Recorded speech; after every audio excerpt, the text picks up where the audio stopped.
kati ye ayagala sente za kujja mu lubuto eso kyekyo sikikola nze paka katonda zimu sizimuwanga okuva lwe yali ku interview siddanga mukwata simu ze teyakoma okwo n'agenda mu inbox ya Shalom ng'ayagala mujjako interview Shalom n'ankubira screenshot n'abinsindikira nangamba n'omwana mbwe ayagala mujjako interview amufunisa olubuto namugamba Shalom tubeere realistic message nenzimulaga nze nsobola okuwula sente zirabirira olubuto tezisobola ne mugamba zaala tukuze omwana zizino zaala tukuze omwana nangamba wa ne mugamba okay nze nensirika nambuza so what next kati ebintu bye tuwogedde wano zaala tukuze omwana biki ndozo obiraba nabisa ku status yabikuba screenshot nassa ku status ne mugamba mwana sibyagala bino baamu amagezi nangamba tobingamba naawe what's wrong in that mweragalaganye ebyekisiru nze tobingamba olungaze maze mugamba toteeka bintu ku status mugamba zaala yabikubya abitadde ku status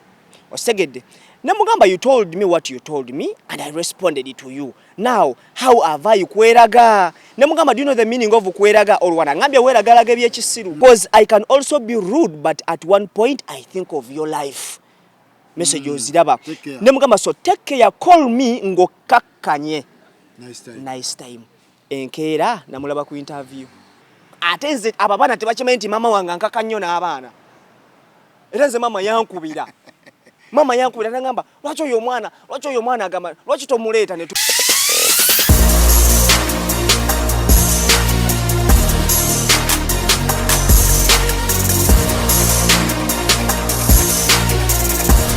ono jasabulako true love but ebisigadde abirina jangu omubuuzeeko kikene you're very beautiful and actually you're young 25 mubuuze mulageeko omwana Alinda buuza ku chicken tulako wano Alinda katono she's very beautiful tulako wano just obulako to love tofaayo you're Ugandan? No, just sit there. It's okay. Just small. Sit, please. So what? Wow. Abula coach. Just abulako to love. To love? Beautiful, very brown. Are you sure? Oba brown wesibwa. Sibwa cosmetic. You didn't bleach, right? Yes. Natural color. Yes. No, look you at speak, me. You speak Lunyankole? Luganda. Where are you from? From Barara. From Barara. What is your name? Alinda. Amagara gawe, wababuza. Hey, Amagara ni Alinda. I'm called Chicken, Anthony Katongole, Di Santos Aviera. Tabanu wa Zibondo. Eh. Muvibinge mtu nabo. Vanai. Mukazi gwe. Nabagala da. So how are you? You're good. I have a deal. Njagala kuwasa. Nda ko baby. Tochinkola togenda bwotyo. Alinda. To be honest, oli mukazi mulungi. Era ngenda kwogerako ne gundi ne Shalom yatero kolera wano. Abere serious abere keen takuyogerezaako nnyo kubanga tujja kuvaawo. Abirako to love but ebisigadde. She's hard working. Gwesebo mukazi sawa zino sawa zino. Yeah, sawa 3. Sawa 3 ndakika na munya ali mukola. What does it mean? Mukazi mukozi.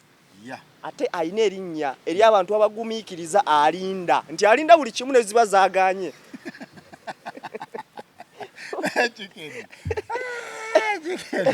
Ne weziba zaaganye. Abatulaba n'abatuuliriza. Agumiikiriza. Ogwendi naye mutani wa Nambe. Chicken. Bangamba waliwo omuwala yajja onaagamba wamuzaalamu tomulabirira. Omumanyi? Mumanyi. Oyo muwala mumanyi. Oyo muwala bamuyita Sohane. Sigana mwegana. Yesohane? Bamuyita Sohane. Ne kati engeri nga gwe gy'okimbuuzizaako kankyogereko kuba kati goli kyali wange. Abasigadde nali nagaana. Omwana ajjukirwa ayagala publicity. Anoonya mawulire? Ayagala mawulire. Ekisooka oyo mwana Vixen. Abeera mu nnyimba z'abayimbi. Kati buli obeera Vixen, buli obeera ng'oli wakabi nnyo bakwogerako nnyo, n'akasente kali nnyo, batokyafuna 10. Kati oyo mwana sigenda mwegaana, mumanyi. Naye teyali mukazi wange. Njagala nkikiri yalinge. Oyo omwana njagala tugambe nti kale mukazi mulungi era bw'oba omusanze is a very beautiful woman. Kale katugambe tuweesanyusaako ekyo tekigenda vaawo. Ne bwe tuweesanyusa n'ava ewange bwe yagenda ne wayitawo ebbanga n'ansindikira message n'angamba ndi lubuto. Nerabiro mmira akaweke ndi lubuto. Bwe yakingamba ne mugamba tuzaale bwento bwe namuddamu otyo bwe namugamba tuzaale in fact kino nali saagala kikola naye omwana namulabanga omanyi nga ayagala kunteekako bintuntu omanyi jjukira ensi eno egira nnyo omukazi ewuliriza nnyo omukazi okusinga ki okusinga omusajja ne bwobanga omusajja you're in a right track kati njagala nkulage gye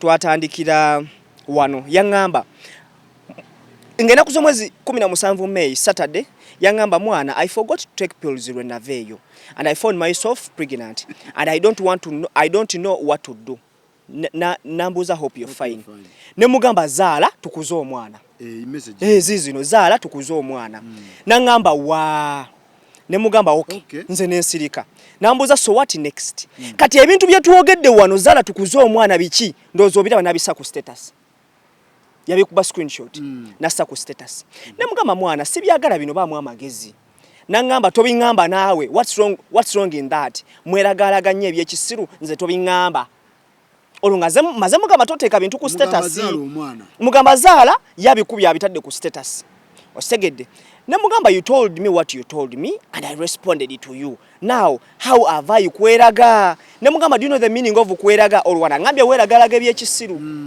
nangamba so what was the problem anyway nzo kupostinga byetuwogedde ku status osegera ne mugamba bwoba oyagala twerabiseemu it is okay if it is what you want nangamba atera babyozeemu ne mugamba cause I don't see any reason of you posting that was childish of you na conversation yafe nangamba gwamanyi mwana samanyira ntalo kati ndowooza omulaba nti ate yaba atandise olutalo ne mugamba ate toyogera ne mugamba ate toyagala kugambako nze if you know me nze sibeera mu drama era oziraba message nangamba ne mugamba as I want someone who acts mature because if it is posting I also have somewhere I can post you ne mugamba oyagadde kundabisa ku status all in all what you did was wrong oba okkiriza oba tokkiriza because those people were not there in our bed it was between me and you nangamba eyo ndowoozayo ndowooza replies omwana oyo osegera ne mugamba and the solution is between me and you not the status viewers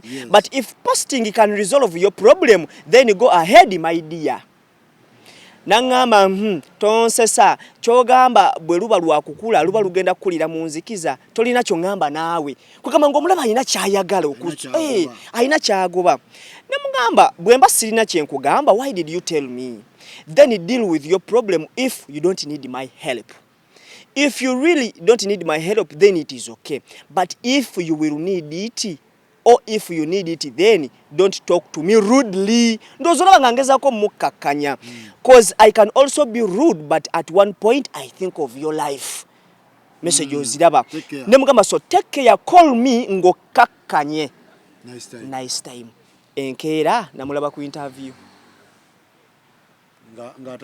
ng'atandise okugamba nga bwe namufunisa olubuto saagala dulabirira nze nsobola okubulwa sente zirabirira olubuto nze chicken nolowooza nti omwana alabirirwa sente mmeka ndowooza nze njagala omwana kyova namugamba zaala n'okusinziira ku replies era omulaba n'omwana ne waana bamuzadde era ajja kupa hard time ajja kuba muntu muzibu nnyo asegedde message ozoziramiza zino message simanyi oba alimba n'olimba era bwe yali ayogera n'oli omuvubuka we eyamuggyako interview yagamba nze okumugamba nti baamu amagezi mbu yampostinga ku status mbu ne mugamba baamu amagezi saagala kumpostinga naye nga nkulaze bye yapostinga conversation yaffe conversation ate gye yapostinga wali omugamba nali mugamba za kati ate wali eri ku caption gye yateekako nga amaze postinga status yateekako n'agamba mbuzaala imagine at my age mbunzaale ke yateekako kati ye yali ayagala lujjamu kati ye ayagala sente za kujja mu lubuto eso kyekyo sikikola nze paka katonda zimuwa sizimuwanga okuva lwe yali ku interview siddanga mukwata simu ze teyakoma okwo n'agenda mu inbox ya Shalom ng'ayagala mujjako interview Shalom n'ankubira screenshot n'abinsindikira nangamba n'omwana mbwe ayagala mujjako interview amufunisa olubuto namugamba Shalom tubere realistic message nenzimulaga nze nsobola okubula sente zirabirira olubuto tezisobola nze nno neewunya n'abantu abati embuto katonda yagabirira sente z'oli olunaku mpitirivu na nnyo. Kati njagala tubeere realistic. Olubuto lwetaaga ssente. Olubuto lwetaaga ssente mmekolabirira. Tewali na ssente zaamu. Kati nze nsobola okwegaana omwana mbu omwana mwegaanye mbu bannaye siya. Katonda yagabirira anti ne bwe nfuna ebiri ngimuteerako. Ne bwe giba esatu ngimuteerako. Nze ebyo by'okudduka olubuto byalinga byadda. Byalinga byadda. Ne bwe giba mitwalo 10 nga agambye nti nno kale gye yeetaaga okukozesa kale tekisoboka. Ne bw'agambye nti giba mitwalo 10 nga gye yeetaaga okukozesa. It is very, very, very simple. Ate tewamwegaana. Ate saamwegaana ne mu conversation ozirabe saamwegaana. Kati my question is ayagala ki? Eyimuye yakundabisa kufuna mawulire osegedde. Kugira rate card ye erinye. Kubanga amazima ate kati nkitegera kati nti abantu bajja in our lives nga balina ebigendererwa. Oyo mwana twasooka ne tukwatagana. Nga tukyalino na mu mbeera mbi eyo mu nfuufu eyo. Nga gye tuli mu kayumba kaali ka single room. Nga sina bakubamba muko, nga sina na motoka. Nga bambi alinya ne piki. Najje waka. Ensonga ki sisobola mwegaana. Oyo mwana yandaga nti anjagala. Nga alinya ne piki enfuufu ne mukuba najjanga amatu gagize n'anaaba. Osegera. Kati ate saawa zino twandigambye nti kakati chicken kale nti kati emitwalo 10 kale chicken takyasobola kusula njala. Saawa zino tukwatagane kakali kamuzaalire. Atayagala kundabisa bulabisa. Osegera. Kati kankubulire mazima. Nze omwana wange chicken gwe manza de kati gomanya limelight eyaffe. Tasobola kubona abo nekisooka. Ebintu ebisinga baba bamuwa byabwerere. Ne school fees kati omwana Bruno kasomera sente. Nesomero ngafuna nga asomera bwerere. Omwana mama Black Man gola basasula fees wadde. Black Man tasasula fees atasomera kusomero lya kabojja. Kitegeera. Bwerere. Ebintu ebisinga bamukubira bukuizi. Mama Black Man omwana wo njagala muwa kino. Chicken omwana wa chicken ebyo privilege. Ebyo naza abasobola kati gwe mfacho okukwatagana nange nkugambye tuzaale. Ekisooka yagamba interviewer mbuye asoma. Tasoma. Just kyaba yagala kundabisa rate card ye erinye. Nensobola okulinnyisa rate card ye wiringire. Mu bulungi nga sebe byakundabisa. Kuba oyo mwana mukolera video mmeka. Mulinyisa nina ba YouTube abakabi ne tutulanga naye ku pano wabanga kyayagala ne tumuteekayo tukiyita kumuteekayo. Tegera kubanga nze ekisooka ye ne wano ne wano eno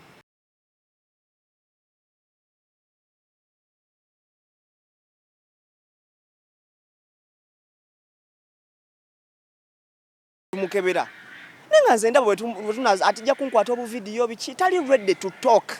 Neera yetaga kebera omwana oyo DNA. Ate nze nasooka ne nnyiiga mu mutima. Omuzadde chicken wetaaga omukebera. Nasooka ne nnyiiga mu mutima ne ngamba omwana ono bwe namutwala ne mukebera nga omwana oyo si wange. Omwana oyo mbanja musiba.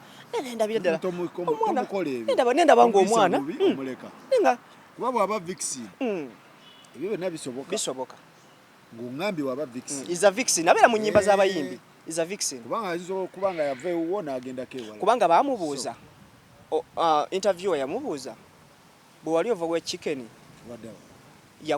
akuwayo sente ezaki kale nga bonaga transport biki nga njagala ayogere nti simuwa nze mbawa sente yagamba ampa era yampa namubuuza yakuwa sente za kaweke nagamba yampa namubuuza lwaki tewakamira okuba nti teyamira kaweke is not the issue so kamira ne katakola the issue is zaala boto yagala kuzaala oyagala ki oyagala kujja mu lubuto nze sigaba sente za abortion never in my life.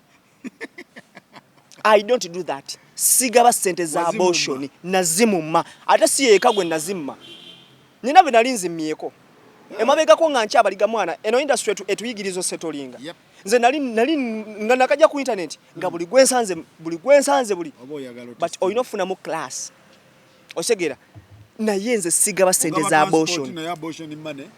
Ate nze munenyiza n'obutagaba transport by the way. Nze bwe omanyi sakozi nze nina obuzibu. When I love someone mba njagala abeere bulungi. Ate wana abaana baffe ab'e Kampala tebamanyi kye bayita kwagala. Yalowooza it is must ogenda w'omusajja alina okukuwa sente za transport. Ye lwaki bakitwala? I don't know why. It is not a must. Siina kuwa sente za transport.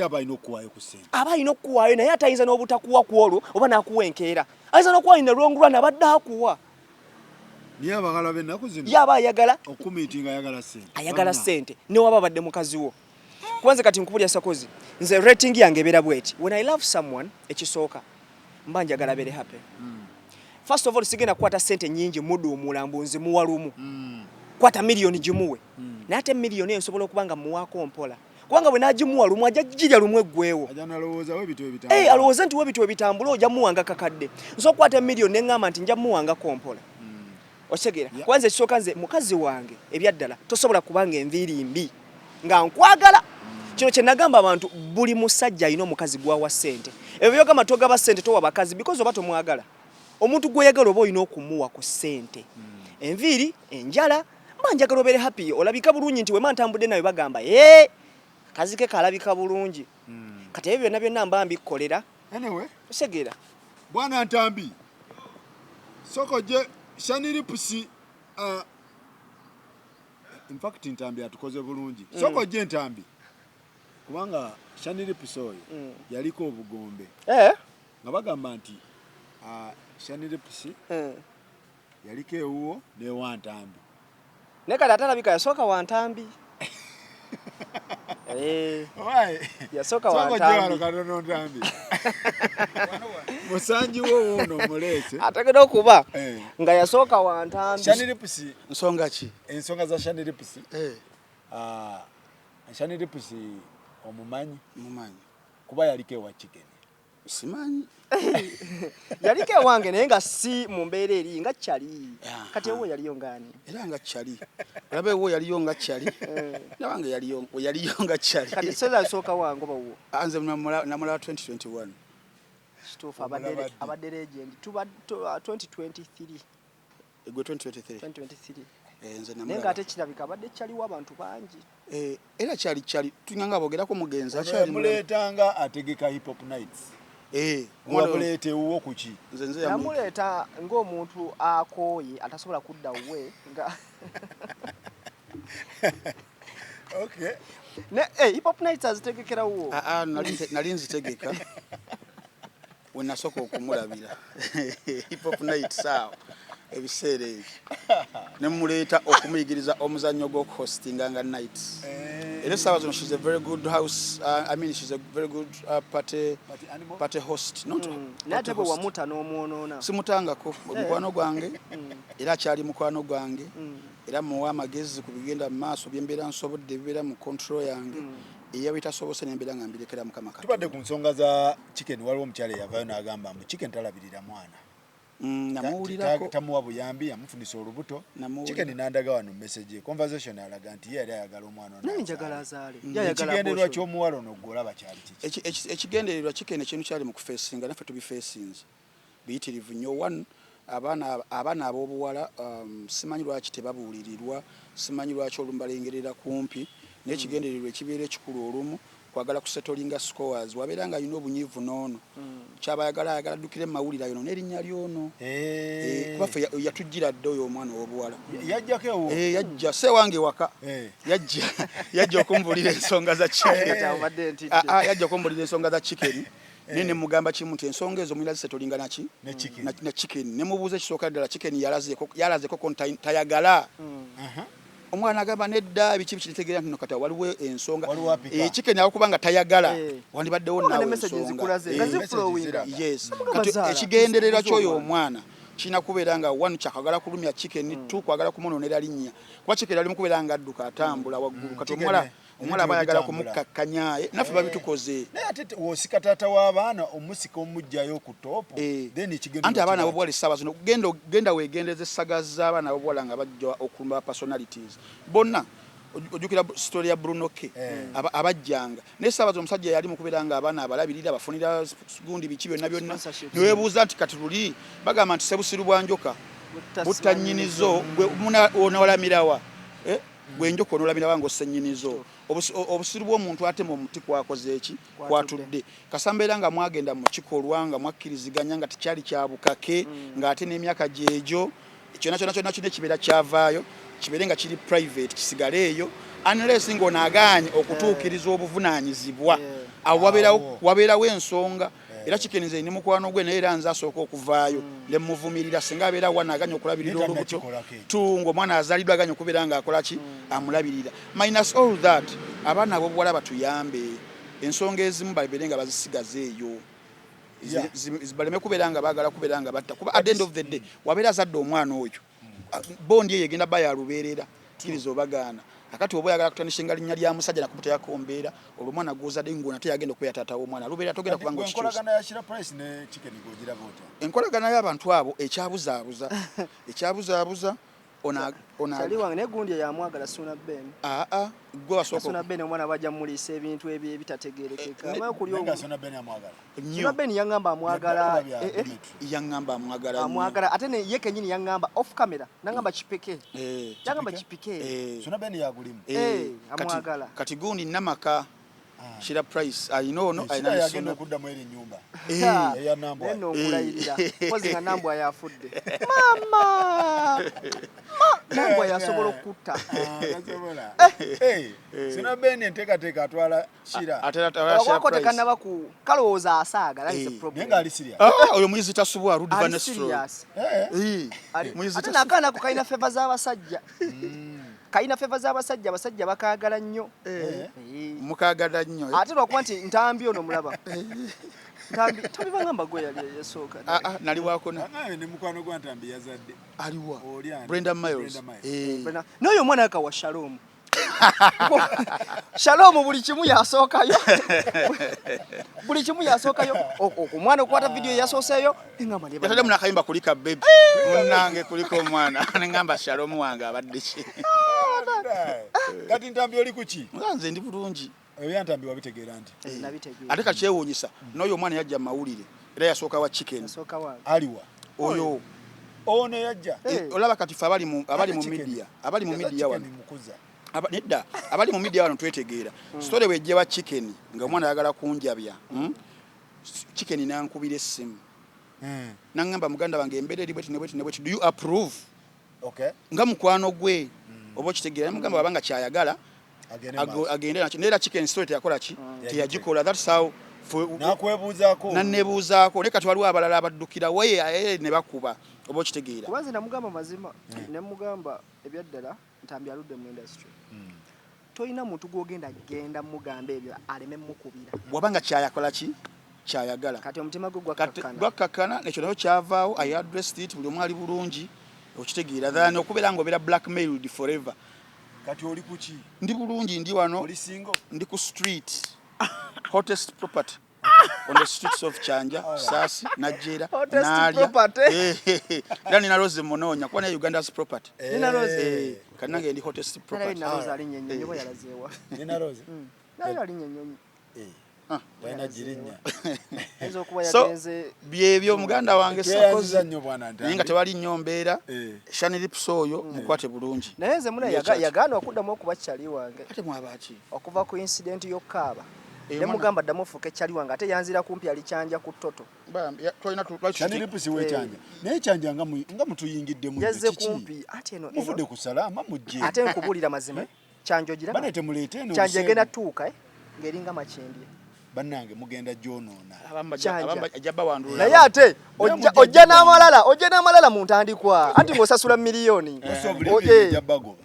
otandika na miliyoni mwenna mutandise kagobera eno ate nze njagala ggula eno nju saagala zimba mwana ngenda gigula era ebi miliyoni 3 alina mugaga vidola vidola agenda okuteekamu bagaga nina bangi ne sakozi mugase oba ne mixing stufani mugaga nagwe ebyaddala nja kukolayo fundraising yagula nju tuleke why would you fundraise for a house otusumbuwe zikole ozikola mu forex trading ozikola it is fantastic nagwe nkubulire forex trading twandi mugaga video yago akola mutya forex mutya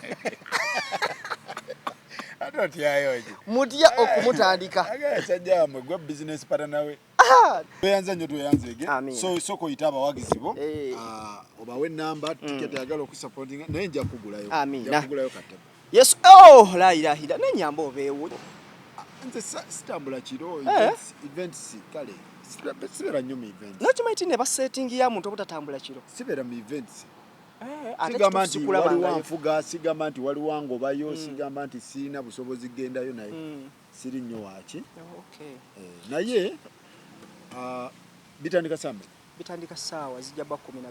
12. Jakumpa ka invitation. Amina tata. Kama kunkumire.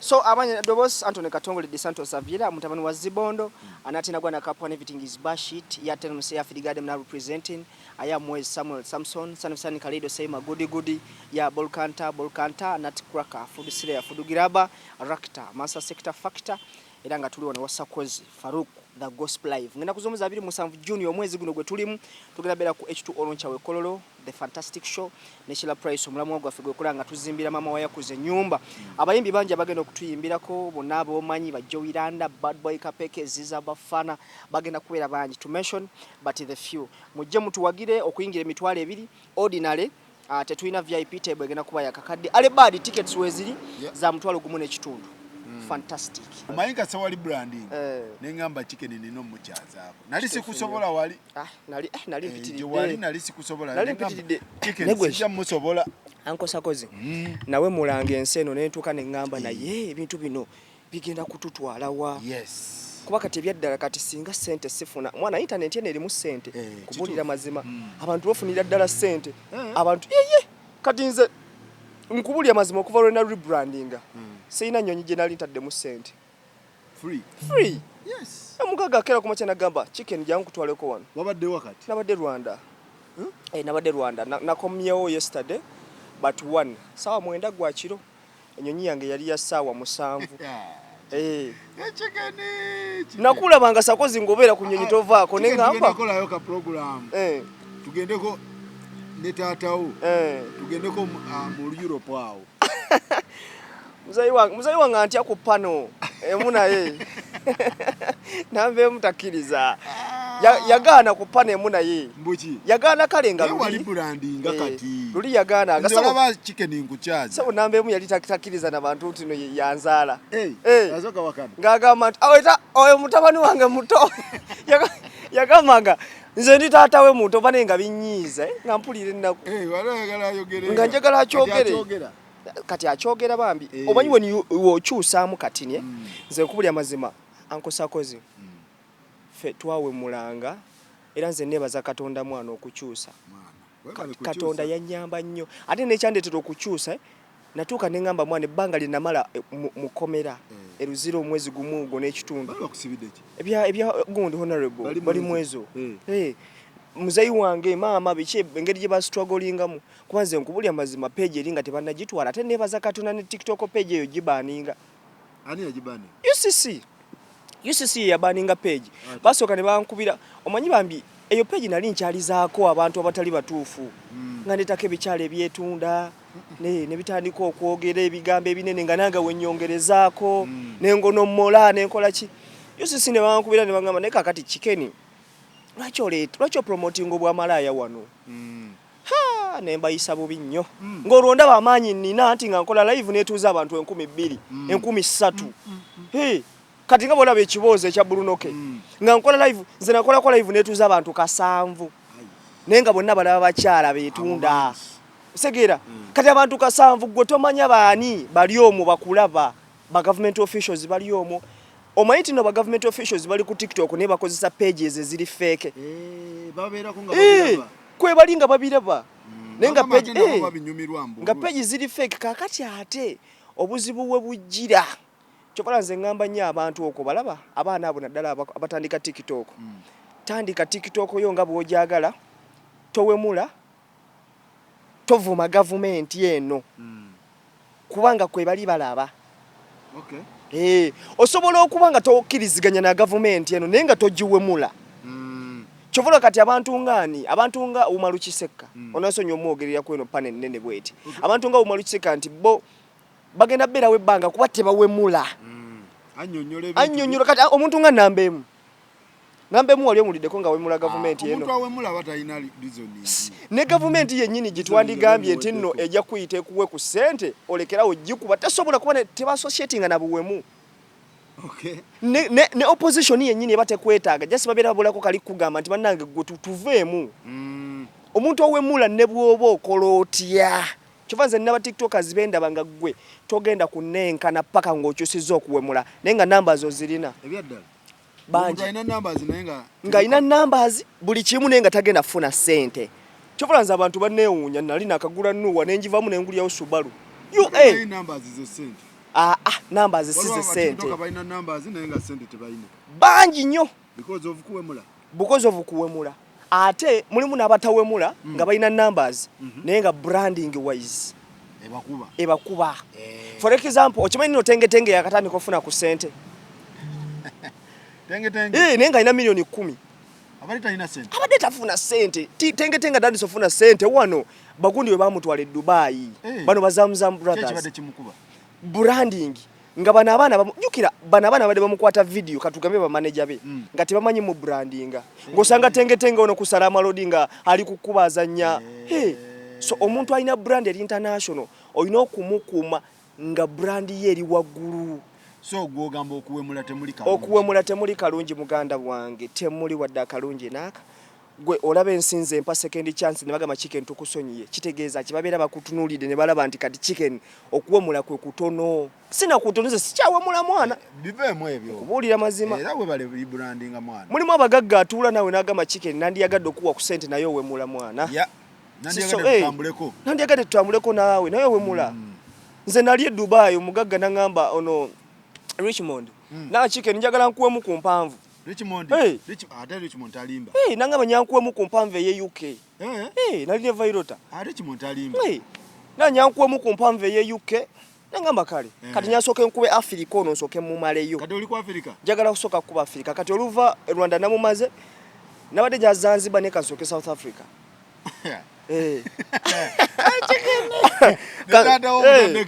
Jansoke South Africa. Jansoke South Africa. Njagala nkubuulira mazima. Njagala abantu mbalage ebirungi ebiri mu kufa. Yamalawo nilwa okuba nti yetayogera kituufu. Nkubuulira mazima. Wakutaka. Twali naye. Mwayita wano. Ne muzeyima wa. Nambe mutwali naye. Nedda siba. Muzeyi wange oyo mwagala nnyo lwakuba neesamba. Ne muzeyi kati natereera bali mwezo tutandikira bali mwezo ate yali akoze ki? Ebiseera ebyo ate nali wasi nnyo. Ebiseera ebyo nali nkyasoma mawulire. Nali nsomera Menga House mu balita Buganda Royal gye nasomeranga. Kyoga wabisoma? Nasoma amawulire gano golaba. Abangamba wadduka kusoma. Kati ate saggaza bali mwezo sadduka bangoba. Kusomero. Bangoba bugobi ngambulayo emyezi 2. Tato yangaba kugoba kusomero wali fees. Sali ya fees. Muzeyi wamma kati nkubulira mazima. Muzeyi teyamanyanga bintu ebyo kubanga mama wange yandimwe nnyo. Mama omugagga. Mama wange mama wange alina sente. Mama otopa ate yakuwanga sente. Mama yampa sente ze. Obusuubuzi wa amaanyi. Nze natandika okutambula ogende Kenya ngani 2016. Nga mukadda nga nsasulira sente nangamba genda ku trip naye biseera nga mpita wansi nengenda Kenya Giraffe Center of Kenya nengenda Nairobi nga mukadde yasasula sente ne mukadde yatuuka nanta mukadde mama yatuuka nanta kati nze mama wange yayegalanga gawale nga ndi mwana muto bwe buzibu bwe yafuna nga mpa sente nyingi nnyo nga ndi muto kati nga yagala nkulenga ekintu kya sente si kya bbeeyi nnyo kunze si nsonga awo ntudde senior 4 mukadde nankolera business yali worth million nga 15 ewaffe mu kyalo emaya maya kyalo anti kati gye banzaale eyo ndiwe maya bantereddewo yanterawo bagita batya pulutable nanterawo ekyuma kya ludo nanterawo ebyuma bya zaala antereddewo omudala gwa chapati kwegamba nga kalinga kageto wamu bwe kati naye nga kange nze nkasolooza nga ye yaŋŋamba saagala ompe wadde 10 wabula buli lwa Sande ng'ogenda n'ogulira maama akanyama jjajja wange olina ogenda n'omugulira akanyama kati nga nfuna sente ku myaka emito ennyo nnyo nga nzikwota nezibeera wano nga zizimbye bwe ziti nga simanyi kyazikozesa osegeera kati laba ataawo we bampaasuula ne bantwala eyo Masindi waliwo omwana yansomera mu ddiiro nti waliyo business bagita Alliance and Motion Global nti nno ebyo ebya Super Life naye no branch ndala ya Super Life is super eno bagita Alliance and Motion Global ntuuka eyo Masindi bansomera mu ddiiro bangamba chicken eno Alliance and Motion Global bw'oba oyingidde ogenda kufuna sente buli wiki ng'ofuna emitwalo 20 mwegi 23 omachinga n'ofuna 23 naye gye 23 gisobola n'okusukkamu n'ofuna 5 ne mbagamba temundabanga mmwe nenkomawo n'entunda ebintu pulutebo in fact saabitunda abula nebba kubanze nabitikka ssaawa 9 gwa kiro mbitunda enateete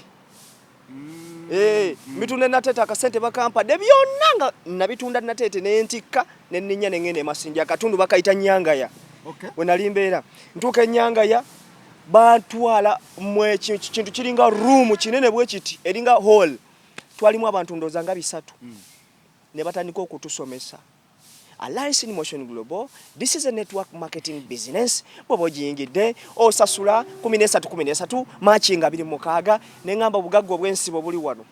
Olwo nganze nkakasiza nti bwe manfunye sente zino ngaze bagamba nsobola okuddamu n'engula ebintu biri mu kaseera akatini. Olwene Kampala na mama simugambye nambe mutamanyi. Olwo nambe mu nantekako embwensu enkunzi z'olusu. Police watandise okunfeffetta wano na wali omwana aliwe ebintu bya bitu ate nambe mu ayagala ebintu bya police bannaye. Nambe musajja wa mateeka y'ebintu bye biba wano mu mateeka. Ne bakuyiga. Batandise okuntekako embwe enkunzi y'olusu. Mbuze. Jukira kasimu natuka nekakyusa. Olwo sisoma ebyo bya 2019 senior 4. Kakati olwo maliriza ngambye you know what ntandise obulamu nkirealizing ati bino bye batutwala mu bya kifere ate jukira nabawa milioni nya okuyingira nabawa milioni nya ati nze nali njagala byamangu naye nga shares ezisooka baali basasula emitwalo 9 bebine bya piramidi leto ono boleto ono ofune wansi boleto ono ofune wansi osegera kakati olonze mbadde milioni nya njagala zizi multiplying emangu mwana nze nayagala nnyo sente nga ndi muto kyova ndi bansala n'akagalo kano kaate Illuminati stola ate endala olwo ngenze nnoonya sente era singa nambe mu kati simulamu singa Illuminati yali waddala ate era byali osegera kakati ntuuka emasindi bansomesa ebintu sibitegeera nkubira abantu olina kukubira muntu ajja joininga oli okufuna sente sibitegeera batujje masindi batututte pachwa eyo ng'ekagadi waliwo chairman bamuyitanga Elias Ibingi ebiseera ebyo tutuse pachwa nga tusula abantu nga 5 mu kalumu aka kamu kati nga bajjanga wano ku Kevina Gardens ne bapangisawo obuloji wotadde omutwe weewo nenga bwofuluma oyambala obusuti n'okakasa abantu nga gwe oli mu mbeera ennungi roadman osegera kati abe masindi twasomeranga mu hoteli bagitanga laddo ebiseera ebyo nga mubeera mu ne musoma mbo musoma business ne musoma nentuka essira nendabira nti banzibye bwe nakikakasa nti banzibye ate n'omuntu akuyita abatamanyi nti bakubba ye problem kuba naye abatamanyi nti yabbibwa network bwetyo bwetambula bakubba n'oli ne bamubba naawe n'oleeta kati nze naleeta mutabani wa kushe Mr. Papo Pato yateka Papo Pateza ba Douglas nasoma ne bamuyita Kalibala mutabani we namuleeta ngenda muyingiza business natuuka wali manyi baana bagagga bakulide mu mbeera nnungi nanga mankubulire gwe chicken bakubba bine ebintu tebiri era tebikola yali nnyirawo nadde Kampala bamuyita Kalibala muddugavu ali awo ne tutuuka ekiseera ne tuva eyepachwa ne tulinnya olwo nga ffe tetumanyi nsonga lwaki tutambula ne tukyusa location kumbe olwo bakyamani b'ekyalo babeera bamaze okutegeera obubbi obuli mu system yammwe nga babagobye kaalo kati bali ffe twabayitanga ba uplines abatushiftinga omuntu wakulese mu business aba upline osegeera aba upline wo kati ne tuva epachwa tuyise ekagadi ne tuyite emuhoro emuhoro eyewa Bisaka owobusobozi lwe lwasooka n'okulaba ennyumba eyakabi bannayo omusajja Bisaka ayina amaka bannayo yafa kati mutabani wate biralamu kale tuvudde muhoro naye batugobye batuteka mu mabaasi tutuka mu tawuni olwo tugenda mukono tugenda mukono kati olwo bwe tutuukawo ku linki ne batubulako awo tukakasiza nti officially batubba nkubira namba emu essimu mugamba muzeeyi ebyaddala mubadde nga munnoonya naye banziba muzeeyi agamba kimu nedda oli mutabani wange tafaayo jangu ankwata ntwala mu getawo ekibuye mu katale asooka ngulira akamere omutwe gwengege olunga sigulyanga keri ninga badde mukomera nga nsigazza mutwe gulinga jisuse nkoze empeddewo anga masoko lyo mutwe angulira akasoda nkanywa kambukala akasoda kamalo kumbukala agamba kati jangu tugende abantu aba bakubba twetaga bakolere statement tubanonye antwala ku police Katwe bwantwala ku police Katwe agamba osi osi ensongo zimanyi bulungi nnyo omwana finally mufunye omwana ono yatunda pool table nibakuteekayo nambemwe ne bateka munda ntuka mukomera we Katwe nga luwa mateeka baba omusajja yangamba nti won tuina mateeka lukaga nkaga mu mukaga olwo bayinze na batandika dokunsiba kubulira mazima tatawe yakutwalayo nenga makomera gonna ge bansibye mbazadde be bansiba era ne mama wange yanzala muto banzala batone nambemu kati nga banjagala nnyo nga bo tebasobola kunkuba wabula okungunjuza police nga bagala nsigale nga bomba agala nkyawa abasirikale osegera chovula nti amakomera ze bakansi ba makomera galinga mukaga omuli ne prison yeruzira lwaki wabanyonyola nti banfera nabanyonyola nti banfera kati nga kye baagala nsoke muzeyi nambe mcheri yasinga okwagala kumulaga waje natunda pool table ng'olwo omusajja wa pool table baamukwata ne bamuta nga bagamba muleeta obukakafu bwe mulaga nti omwana yanguza pool table ajja nnumirize watwala butwazi sente nze natwala butwazi sente ate oli omwana yali naye mubbi bulala olwatuusa pool table bwenti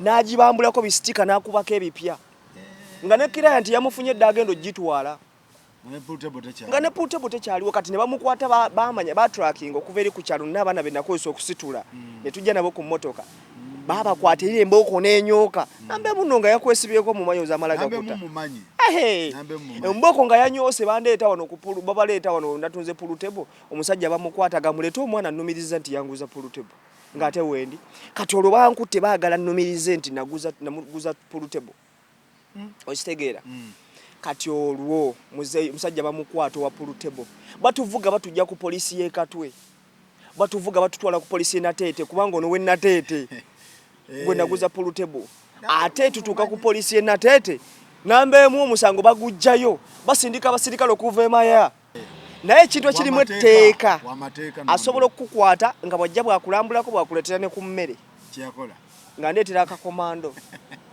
osegera nga nteekamu mpisa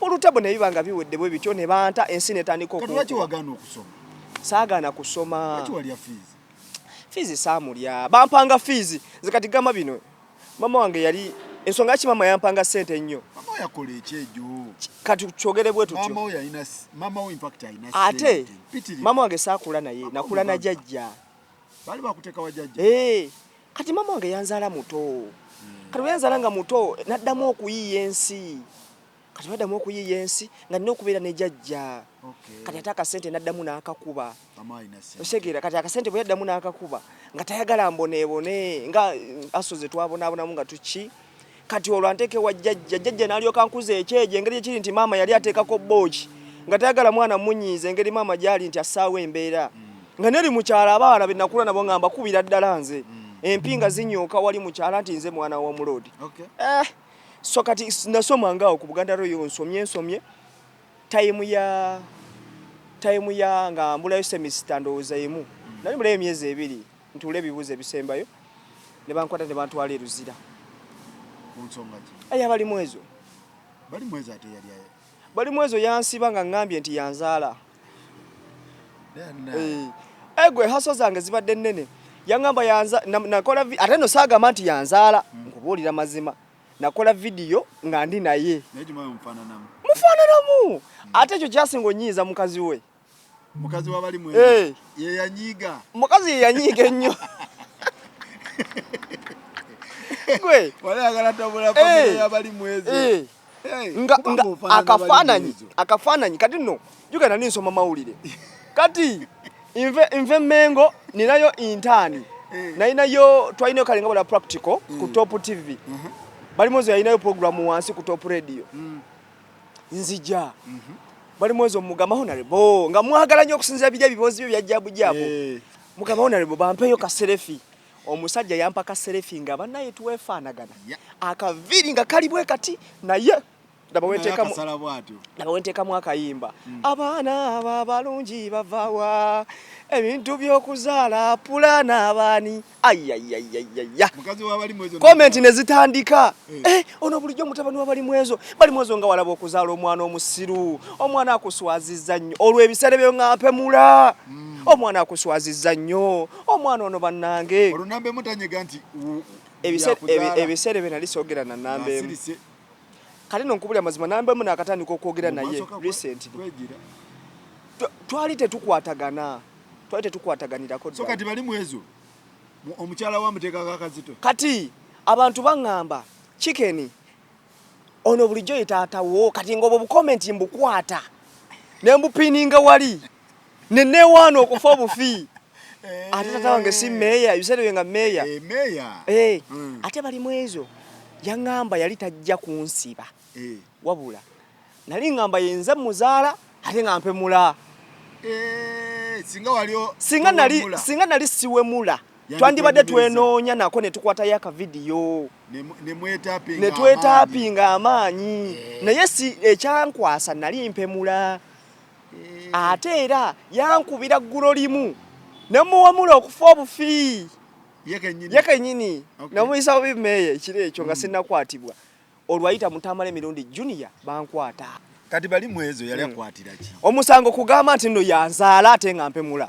Defamation ne cyber harassment. Defamation? Yo defamation ki? Nayogera nti yanzaala. Ate ekirala nga nkiremerako nnyo. Tata wange oyo awagira ebikolwa byange bibi. Nina ka video ke nakola. Nakola ka video ne ngamba oyo tata wange ampagira mu buli kyenkola. Ngolwo nkola video nga taddeko pini ku nnyindo. Mu matu. Nga nyambala n'obutiitinze ebiseera ebyo mmani. Oza mukyala wa bali mwezo n'agamba wazaala omwana kati nga alina okukakasa. Kubanga nawulyako nti bali mweza ina omwana omuwala ndooza ye Bonita. Kati bwe mbajje ndi nze musika w'emmaali nze mulenzi. Mama n'abuuza ate Honorable bali mweza ayagala mukazi we. Nze bangamba Honorable ayagala mukazi we. Honorable omukyala we yasalawo. Omukazi n'alowooza nti bali mwezo yagenda ebbali n'ayenda kati nga Honorable mu buli ngeri alina okunkwata. Kate nze neebaza Honorable okunkwata. Mwebaza. Haiva much nti bingi ebyagwa naye taba kunkwata bali bajja kunzita. Nkubuulira mazima. Nali nnumba abantu bangi nnyo ate nga bikonge binene. Nga ninga bw'olaba kakono wakati naye nali waasi. Nesi birungi ebintu ebyo. Bibi nnyo. Nza nti nalumbako ne Papa Misa Kisemakula. Papa Misa Kisemakula nampita mu ofisi ye. Nangamba ngolo kati sawa zino kyali wange nnyo bambi.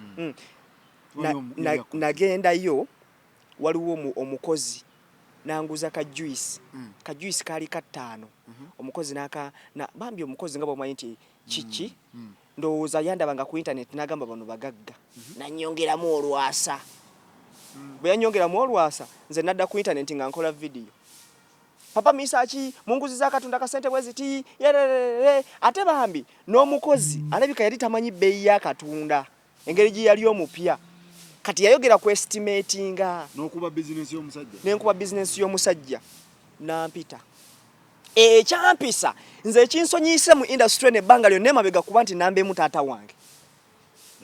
Buli abeera ayagala okunkola ekintu nga basooka kubuuza ni taata w'omwana ono agenda okulya ate nambeemu temuli serious mwana. Kati nambeemu muyite omwana oyo era mu office ya Papa Misa kinalimu ne nambeemu. Papa Misa kinangamba mwana gwe oli muto nnyo. Nze ondaba tomanyi nnyo. Gwolaba Misa kigwolaba kuki ku kamera. Naye nkubuulira mazima abantu babi. Ekisooka tomanyi gye najja sente zakola ka business kano kola. Okazzeeko okakuba, okakkakanya okanyigira mu ttaka. Wano wenzije 10. Inze nkusonyerwa kuba nti taata wo mukwano gwange. Ate era ekikusonyisiza lwansonga bwe nakubidde wali yakitinze mangu nojjayo video. Wajijayo yankubira nga yakayitako eddakiika 2. Video eyiseko eddakiika 2 ngerabiddwa abantu emitwalo 5 ebegende kuba miliyoni ezi. Eruma ate yebegenda kola effect kubanga oloba eddakiika 2 naye abantu baali batandise okujja nga bagamba mu baatugambye mwongeramu obutunde ebbeeyi naye nga yali nsobi yaŋŋamba kimu papa yaŋŋamba lwaki tewazze wano n'oyogera nange nga mbeera mu ofiisi goza intaneti yesolovinga buli kimu era nze kyokolaba nze ndaba abantu wanene ku intaneti olwokuba nti bamukozeeko saavisi etali nnungi ngadda ku intaneti bannange baneeno bankoze we bati ne we bati muganda wange omusajja asobola n'okwegaana n'akugamba ndaga ekiraga nti waguzeeko wano nti ate nabaddewo wano abantu bandabye wabaddewo watuddewo nga bakira nti abalala neffe tetulina wano kiraga nti watuguzeeko muyina kamera wanene mukebere olwo nga footage bamudiriitinzeemu dda titunakuwa ku lisiiti olaba omusajja wakuteeka eruzira n'obeerayo ebbanga nga basobola okuzanya mafia system awo nenjiga ekyo nenkiyiga era okuva olupapa n'abeera kyali wange so mukusibwa kwa bali mwezo wafuniramu lessons nafuniramu lessons nyingi nnyo era banaye we yakujjayo ani yakujjayo mama wange nambemu emafia nze nambemu mafia nnyo oyo mafia boss nambemu okimanyi nambemu yandeka eruzira yali ayagala oyige naye nga kikyamu kye yakola nze yaŋŋamba yali ayagala oyige ekyova olaba era wali foominga kati watereera kati no kankubuulire nambemu yajja enakawa ku kooti ng'agenda kuneeyimirira najja n'ebiraga credentials manyi kireetera okweyimirira omuntu eba bbaluwa ya chairman ndagamuntu ne photocopy endagamuntu yali abiina naye nga biri invalid national ID yaliko kuraka kati ne babizira bwe babizira ne bamugamba agenda aleeta ebirala ne bazze ruzira teyadda mukadde nga mukubira amasimu nga tagakwata naye yali yashowinza omanyize mama interest mu kintu yajjase ebisanyizo olaba nze mama wange tasobola kweraga face tasobola era mama wange abantu we bali mulaba bajja kwewunya nti yanzaala kuba bamumanyi naku zina showinga interest mu showinga yanjagala kati anjagala nnyo mukadde tukwatagana wali tukwatagana wali branding mama wakwagala nnyo mukadde yangamba chike njagala ogule Subaru nali ndina nuwo linanga manedda emotoka gizeebwa kuwe Subaru ate njagala Range Rover ate era mukadde agenda jigula mukadde ayina ssente naawe sawa zino katukwatagana ne taatawo mukwatagana tukwatagana wakuba nkuba nnyo buli wabeera ku channel zammwe yabeerayo nanzikakkanya namulaba luli eri yagamba oyo chicken bakatandika internet balina kubeera ku nnyimba z'abakapeke kapeke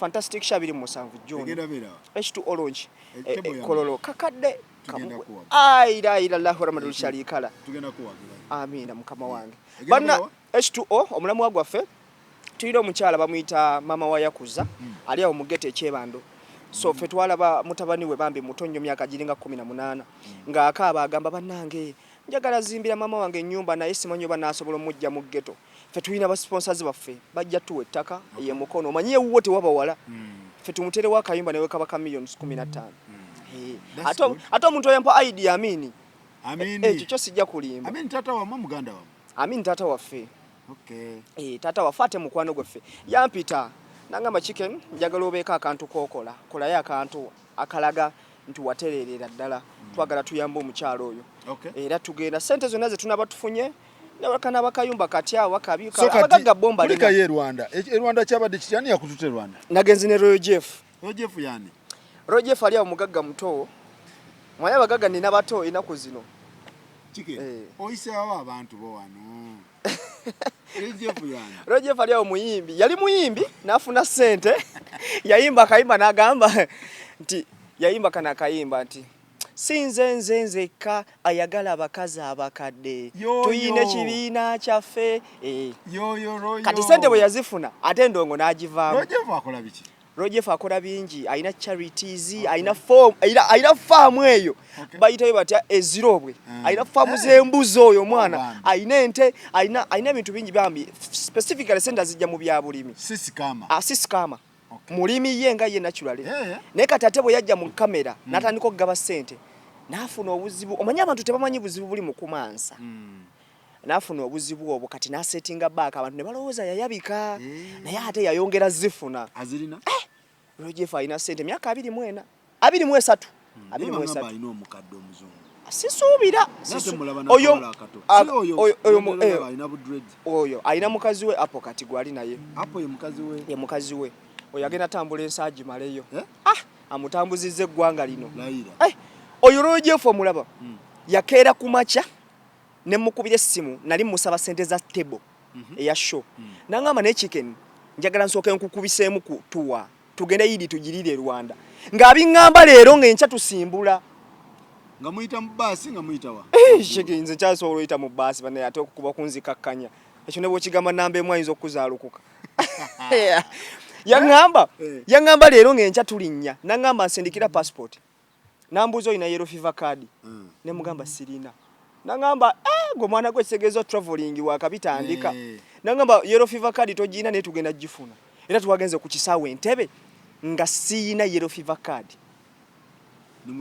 ne tugifuna ku kiriniki y'ekisaawe wennyini bankubye akayiso ne bagimpa Roger n'atwala e Rwanda kyabadde kitya twalinnye of course nga bw'obimanyi ne tutuuka ku kasaawe kaabwe nkubuulira amazima abantu bye boogera ku Rwanda si byeri biriwa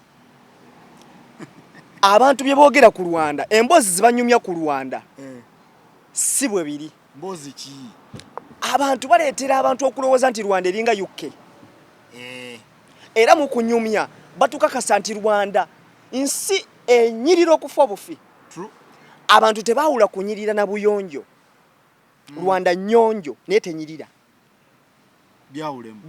mbyawula nti okimanyi nti nno Mbalala kale katugereze ku kitundu ki nno Mbalala enyirira naye si nnyonjo Mbalala enyirira naye si nnyonjo nga Rwanda nti ebizimbe byayo bw'obitunuulira olabira ddala ekitundu ekiri developed wabula Rwanda enyirira nti buli osanga tolina osanga kapapula kacaafu naye nnyonjo naye tenyirira katugereze ku kyanja enyirira naye si nnyonjo nti olaba ebizimbe tugeze ekiro olaba amataala buli wamu wanyirira biki naye emisana eba nkyafu ebipapula wali biki naye Rwanda okimanyi nti no Rwanda okulaba ku Range Rover Rwanda is a backward country that is trying to develop slowly gwokimanyi nti no Rwanda balina KFCM nagiraba mu Kigali eriyawe Remera egi nga bw'onagamba nti Uganda yonna